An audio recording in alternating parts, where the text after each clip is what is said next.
Particulièrement touchée par l'épidémie et soumise au confinement, l'Algérie s'inquiète également de l'effondrement des prix du pétrole et du gaz. Écoles et marchés fermés, au moins 330 décès. L'Algérie n'est pas épargnée par l'épidémie de coronavirus même si la situation reste sous contrôle, comme l'affirme le président Abdelmadjid Tebboune dans le quotidien El Watan. Ce qui n'est pas toujours l'avis des médecins. Tout aussi inquiétante, la crise économique et sociale qui s'annonce aggravée par la chute vertigineuse des exportations, et des prix, des hydrocarbures, qui représentent tout de même 90% des recettes d'exportation du pays. Transport aérien et terrestre quasiment à l'arrêt, la pandémie est en train de paralyser l'ensemble des activités productives à l'échelle de la planète. Avec cette crise sanitaire et économique, l'économie algérienne montre toute sa fragilité et son hyper-dépendance aux hydrocarbures. Avec un baril oscillant entre 22 et 33 $ depuis le 30 mars 2020.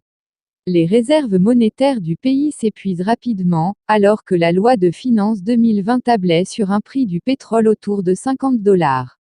L'Organisation des pays exportateurs de pétrole, OPEP, présidée par Alger, a bien annoncé une diminution de l'offre mondiale de 10 millions de barils de brut par jour, MBJ, à partir du mois de mai 2020, afin de freiner la dégringolade des cours. Mais vu la très faible demande, cela ne sera pas suffisant pour redresser les cours du Brent.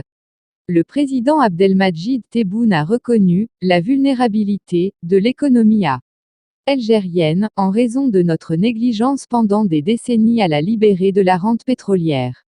Monsieur Tebboune juge impératif de mettre un terme aux mauvaises pratiques prises pendant la période de l'aisance financière.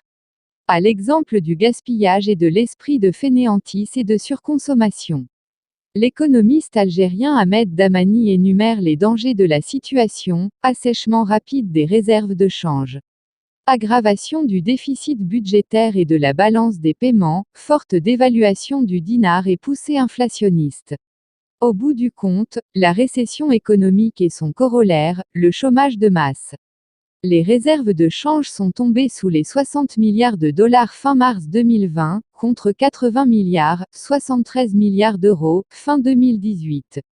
Selon certains économistes, ces réserves pourraient s'épuiser à très court terme. Le gouvernement n'a d'autre choix que d'élargir l'assiette fiscale, de recourir à l'endettement public et de négocier des prêts avec le reste des réserves de change.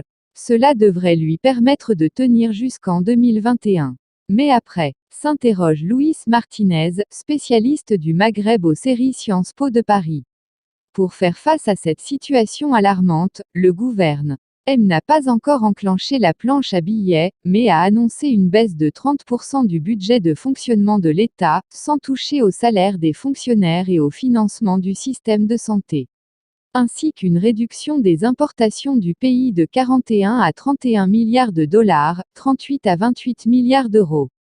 Et le géant public des hydrocarbures Sonatrach va réduire son budget 2020 de 50%, soit l'équivalent de 7 milliards de dollars, 6,5 milliards d'euros. Le plus difficile sera de maintenir les dépenses publiques et reconstruire un nouveau système politique. Les solutions les plus structurelles, préconisées sans succès depuis des années, sont connues: diversifier l'économie afin de réduire la dépendance au pétrole et au gaz et développer l'attractivité de l'Algérie. Mais nombreux sont les sceptiques qui, comme le professeur d'économie Abderrahmane Mebtoul, doutent de la capacité de l'Algérie à attirer les investissements directs étrangers en raison de la bureaucratie d'un système financier sclérosé et de la corruption. Monsieur Mebtoul ne croit pas davantage à la possibilité de récupérer les capitaux qui ont fui le pays. Les autorités algériennes pourront arguer du fait que la situation économique et financière n'est pas meilleure dans les autres pays, observe l'économiste Luis Martinez.